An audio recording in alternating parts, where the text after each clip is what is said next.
Question है अरावली के बारे में, थोड़ा सा जान लेते हैं अरावली के बारे में। देखो क्या है आपका से आपका सेंट्रल गवर्नमेंट और राजस्थान की जो सरकार, दोनों जगह आपका एक ही पार्टी की सरकार है। देखिए, तो दोनों सरकारें मिलकर के वहां पे विकासात्मक कार्य करना चाहती हैं।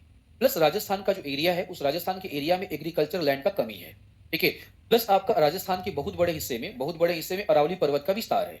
अगर हम राजस्थान में कोई भी विकासात्मक कार्य करेंगे तो सिंपल सी बात है, अरावली उस विकासात्मक कार्य में बाधा है। पहले इसको हम आर्थिक विकास के दृष्टिकोण से देख रहे हैं। देखिए, तो कोई भी काम अगर हम करेंगे, रोड बनाएंगे, रेलवे बनाएंगे, एक्सप्रेसवे बनाएंगे, तो अरावली उसमें क्या पैदा करता है? बाधा पैदा करता है। तो फिर विकासात्मक जो योजनाएं हैं, वो विकासात्मक योजनाएं डिले हो जाती हैं या विकासात्मक योजनाएं प्रभावी रूप से लागू नहीं हो पाती हैं। देखिए, तो सरकार ने बोला कि काम करते हैं, आपका अरावली जो पर्वत का हिस्सा है, अरावली पर्वत के हिस्से को काटना शुरू करते हैं। मैटर बड़ा सिंपल सा था कि अरावली पर्वत के हिस्से को अगर आप काटना शुरू करोगे, तो जो पर्यावरणविद लोग हैं, जो पर्यावरण का समर्थन करने वाले लोग हैं, वो इसका क्या करेंगे? विरोध करेंगे। और मामला सुप्रीम कोर्ट में चला गया। मामला कहां चला गया? सुप्रीम कोर्ट में चला गया। तो सेंट्रल गवर्नमेंट ने बड़ा सिंपल सा प्रोविजन डाला कि अरावली का वो हिस्सा जहां की ऊंचाई 100 मीटर से, जहां जहां अरावली की ऊंचाई 100 मीटर से क्या है, कम है, उसे पर्वत नहीं माना जाएगा।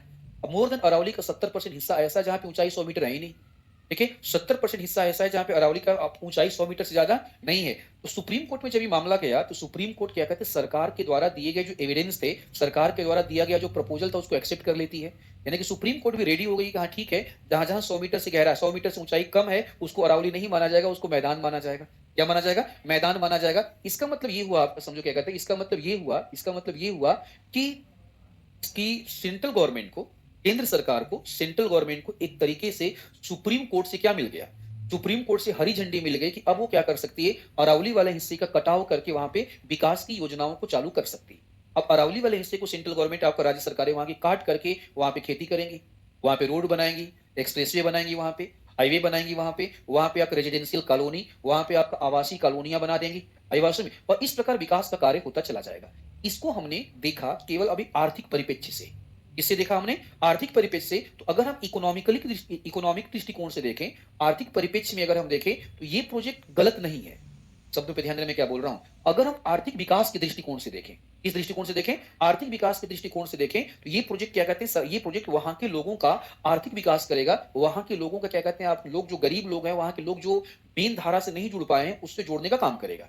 ये तो इकोनॉमिकल पॉइंट ऑफ व्यू। अब हम आते हैं आपका क्लाइमेटिक और एनवायरमेंटल पॉइंट ऑफ व्यू से। अरावली का बहुत बड़ा हिस्सा क्या, पूरा का पूरा जो अरावली है, वो राजस्थान के पश्चिमी और पूर्वी भाग के बीच में डिवाइडर है। राजस्थान के पश्चिमी भाग में आपका राजस्थान थार का मरुस्थल बैठा हुआ है, और पूर्वी भाग में आपका राजस्थान का मैदान बैठा हुआ है। इस प्रकार से पूर्वी भाग में क्या है, आपका पूर्वी भाग में खेती का काम किया जाता है।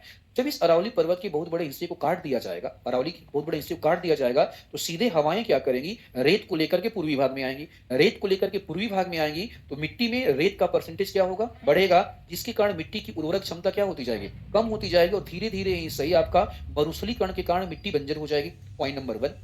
देखिए, पॉइंट नंबर 2 की बातें करें, राजस्थान का जो भी आपका 100 मीटर आपका हुआ, 150 मीटर का जो पूरा का पूरा एरिया है, बड़े सारे जीव जंतुओं का आवास है।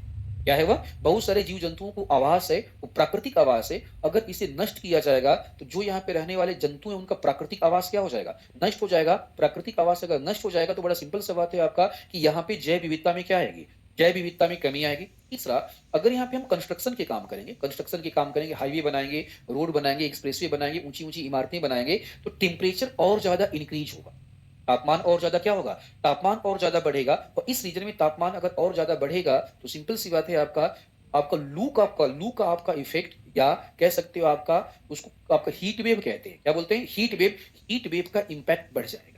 हीट वेव का इंपैक्ट क्या हो जाएगा, बढ़ जाएगा। थोड़ा और आगे बढ़ते हैं। अगर टेम्परेचर अगर बढ़ेगा, तो राजस्थान का पूरा जो इलाका है, समझे, पूरा का पूरा इलाका है, वो इलाका, उस इलाके का गर्म होना और ठंडा होना मानसून को प्रभावित करता है। इसको प्रभावित करता है, मानसून को प्रभावित करता है। अगर राजस्थान का हिस्सा बहुत तेजी से गर्म होने लगेगा, तो इसके कारण मानसून पर भी क्या पड़ेगा, मानसून के ऊपर भी आपका प्रभाव पड़ेगा। और आगे चलते हैं।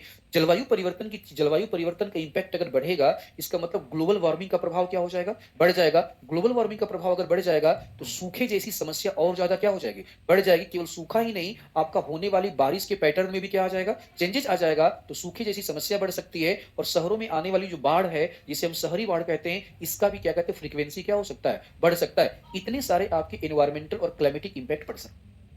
सही बात सुनिए, इकोनॉमिक दृष्टिकोण से अगर आप देखिए, तो बड़ा सिंपल सा बात है, इकोनॉमिक दृष्टिकोण से तो सही चल रहा है। यहाँ पे लोगों का आर्थिक विकास होने वाला है। लेकिन अगर एनवायरमेंटल दृष्टिकोण से देखें, अगर हम क्या कहते हैं क्लाइमेटिक दृष्टिकोण से देखें, तो बड़ा सिंपल सी बात है, एनवायरमेंटल और क्लाइमेटिक दृष्टिकोण से सही नहीं है। प्रॉब्लम इस क्या है आपका कि सुप्रीम कोर्ट ने ऑर्डर दे दिया है, सुप्रीम कोर्ट इस पे सहमति जता चुकी है, फिर सरकार को रोकने वाला कोई नहीं। काम वहाँ पे होंगे, अरावली को काटा जाएगा, अरावली को तोड़ा जाएगा, वहाँ पे आने वाले टाइम में खेती होगा, वहाँ आने वाले टाइम में कॉलोनियाँ बनेगी, आने वाले टाइम में वहाँ पे समझो रोड बनेंगे, एक्सप्रेसवे बनेंगे, हाईवे बनेंगे, सब कुछ होगा। और देखते ही देखते कुछ दिनों में अरावली क्या हो जाएगा? देखते ही देखते अरावली कुछ दिनों में समाप्त हो जाएगा।